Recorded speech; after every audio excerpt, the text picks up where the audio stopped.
All right, good afternoon. We're delighted to be joined by David Shearer, the head of the UN peacekeeping mission in South Sudan and the Secretary General Special Representative who briefed the Security Council yesterday, and he's here to brief you. So, David, welcome, and you have the floor. Thanks very much. Well, look, I think the tale of South Sudan at the moment is that there's a significant amount of potential. It's yet to be realised, but there's some progress on the ground, particularly as a result of the ceasefire.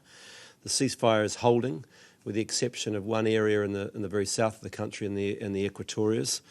There's been a significant drop-off in the political violence between the parties. There's been some cattle raiding and inter-ethnic violence, but that's sort of in some ways a little separate.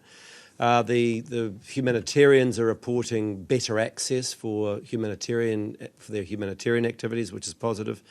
And since the peace agreement, there's been about 500,000 people who have returned to their homes. Just to give you a comparison, before the peace agreement was signed in September last year, the number of people coming back was in around 18,000 a month. Today it's around 76,000 a month, so it's a significant improvement on what it was before. And we've seen and have been facilitating as the UN a number of rapprochements on the ground between local actors, political actors, soldiers, opposition and government coming together. About more than 113 of those rapprochements have been happening across the country. And going to them and being part of those, I frequently try and get to them. There's a real palpable feeling of wanting peace and not wanting to go back to war.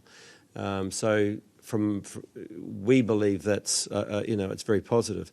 But I do say, and I stress that I think the grassroots and what we're seeing on the ground is moving faster than what we're seeing in terms of the development of the peace process at the national and between the elites.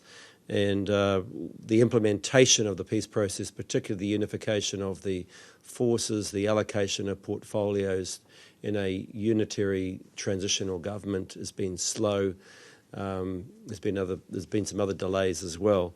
In May, when the peace agreement was was supposed to be in two phases: a pre-transitional and then a transitional phase, an 8-month pre-transitional, and then a transitional phase where it's basically a combined government lasting 3 years.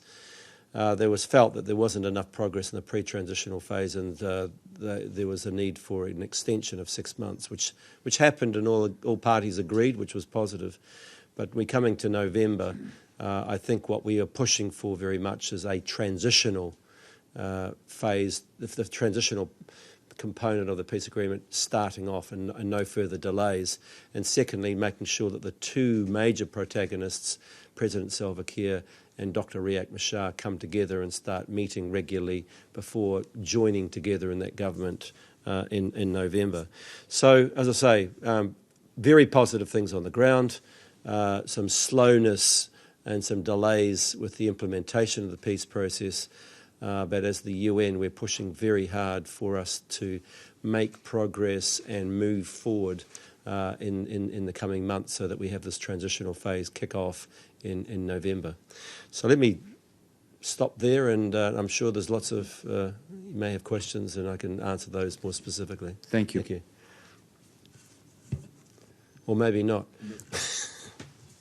Yes, sir. In terms of reducing the casualties among peacekeepers in the region, what steps are you taking? And secondly, like you had Bangladesh contribute riverine forces and vessels. So similarly, especially to combat the high casualties there, are you requesting any other special provisions from other countries? The casualty rate has been within South Sudan has been one person killed last year, a Bangladeshi commander or lieutenant colonel, which was very tragic. He was shot and killed in a mission south of Juba, in that area that I was talking about in the Equatorias. We've had one Nepalese soldier wounded again last year. Since then, we haven't had any other casualties. Obviously, we take as many precautions as we can.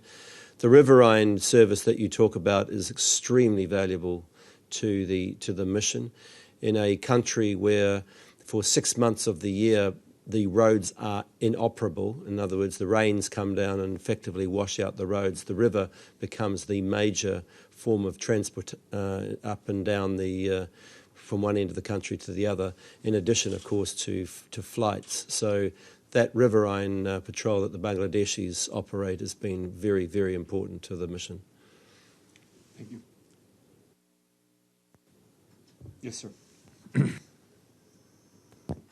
Good afternoon, Gary Ronaldo, Diplomatic Times. Has the instability in the north of Khartoum in Sudan with the overthrow of the al-Bashir have any impact on what you're doing down in the southern part of Sudan?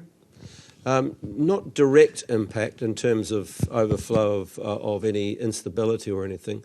I'd say the two key areas are, of course, there's some concern of the instability in the north because the pipeline that takes the oil from South Sudan through to Port Sudan runs right through Sudan. So and that accounts for probably close to 90% of South Sudan's income.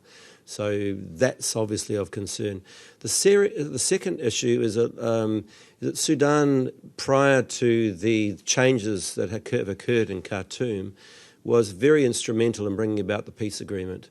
There was about 3 or 4 months in which the political parties were ensconced in Khartoum, and where Sudan leaned on some of them to get a peace process across the line, and they did a very good job actually. So that element now is is absent, and in some ways it's just not having that is also presents a bit of an issue as well in terms of the process of the peace going forward. Yep.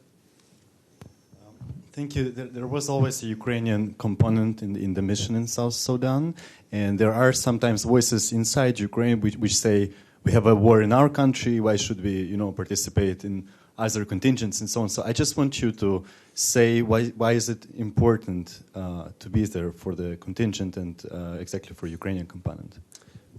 Look, I think in general we've got in terms of uniform staff, we've got about just under 60 different countries in our mission. I think it's just in bigger terms, it's the responsibility, the global responsibility to look after peace throughout the world, and having Ukraine contribute makes our position stronger. I mean, clearly it's difficult sometimes to operate in a mission where there's so many different nationalities, but at the same time, as I say to our staff there, we are the world. In effect, we are the world caring about South Sudan and trying to bring about peace. So having Ukraine there is a contributing country is a very positive thing. So I thank Ukraine for their contribution. David, thank you very much. Thanks, Steph. Thank you.